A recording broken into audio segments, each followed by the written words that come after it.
everybody. I'm Bill Rabinowitz along with Joey Kaufman here at Ohio Stadium after Ohio State's 49-10 win over Rutgers. On the surface, it was just another blowout win over Rutgers, right? I mean, that's every time, 9 in a row since Rutgers joined the Big Ten in 2014. This one was a little spicier. I mean, first of all, you had Mine Williams running for five touchdowns, which tied a school record. And then we thought, okay, they're just kind of running out in the fourth quarter. It was garbage time. Jesse Mirko, the Buckeyes punter from Australia, looked like he was going to punt, saw open space and took off and got hit late on the sideline, and stuff happened. Ryan Day and Greg Schiano start pointing fingers at each other. Interesting scene. Yeah, it's sometimes the NFL mics coaches up during football games, and it would have been interesting if Ryan Day and Greg Schiano had been mic'd up during that exchange. Or maybe not. Maybe we wouldn't have heard all that much because it would have been bleeped out. Bleeped out, yeah. I guess to get a little bit of context to what was surely one of the more memorable sequences of the game, Jesse Mirko, the Ohio State punter, looked like he was going to punt. He did not. And it was not a designed fake punt. It was not designed for Jesse Mirko to take off running and for Ohio State to rub salt in the wound of the Scarlet Knights, even though earlier in the game they were pulling out a bunch of trick plays. And I think maybe at the time, in the moment, the Rutgers players thought that's what it was. I'm sure. And it was, Aaron Cruikshank, it was a hit on the sideline, a late hit. And then, he was on the Ohio State sideline, so I'm sure Greg Schiano was concerned about his well-being. Yeah. And so Greg Schiano sprints across the field.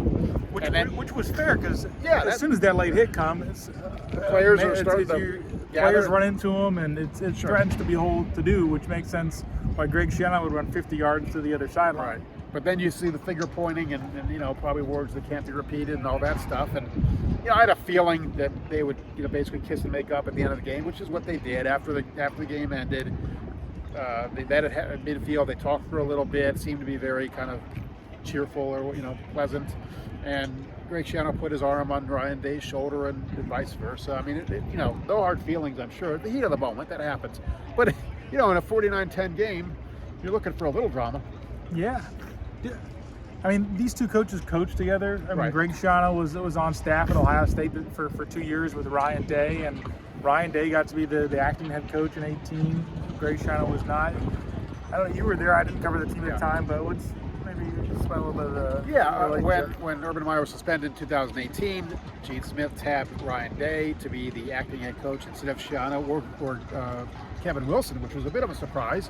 We now know that they really thought Ryan Day was head coaching material. They wanted to give him kind of a trial run.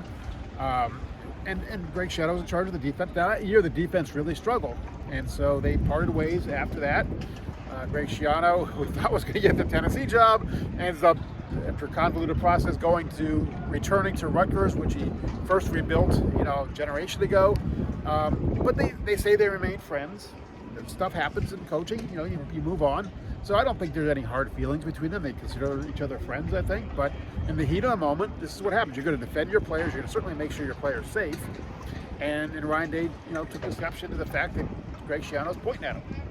Yeah, it never felt like there was a ton of really any bad blood between Greg Schiano and Ryan Day going into this game. I think that play just got off the tracks, right, if you will. I guess pivoting back into the game, which I can promise you didn't have the same fireworks as that sequence late in the fourth quarter.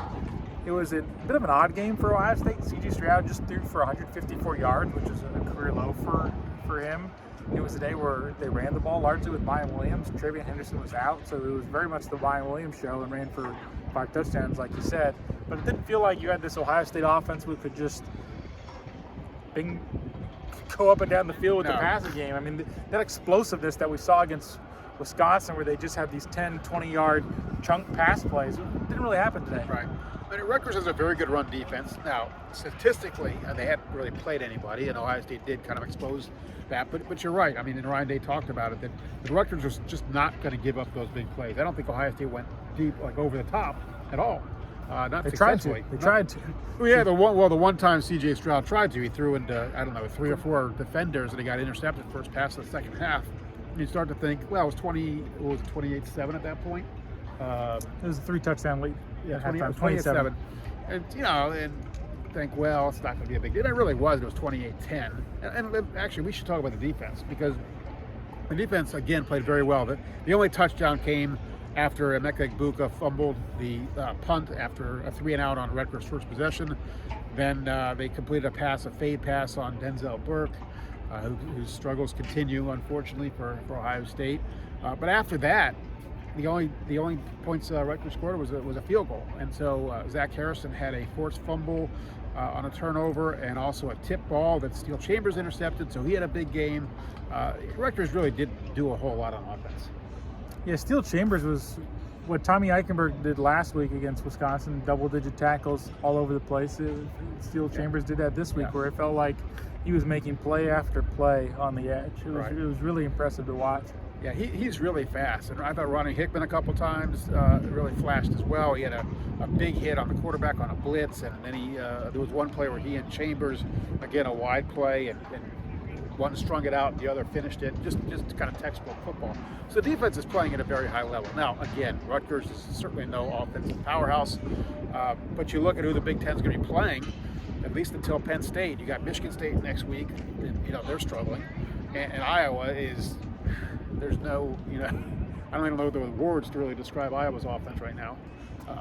So, this is the kind of game that Ohio State's going to play, the kind of competition they're going to play on offense for a little while. Yeah, the main change in their season going forward is mainly going to be scenery. They're going to go on the road. Finally going to go on the road. They've played 5 home games to start the year, and it feels like they're ready to just march through the Big Ten. But now they'll have to do it on the road in some unfriendly conditions.